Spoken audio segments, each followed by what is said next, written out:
राम राम रघुनंदन राम राम, श्री राम राम भरताग्रज राम राम, श्री राम राम रणकर्कश राम राम, श्री राम राम शरणं भव राम राम।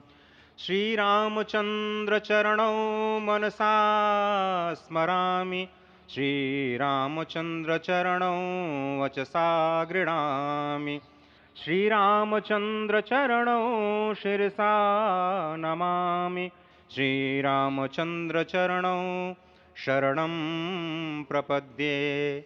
माता रामो मत्पिता रामचंद्रः, स्वामी रामो मत्सखा रामचंद्रः, सर्वस्वं मे रामचंद्रो दयालुर्नान्यं जाने नैव जाने न जाने।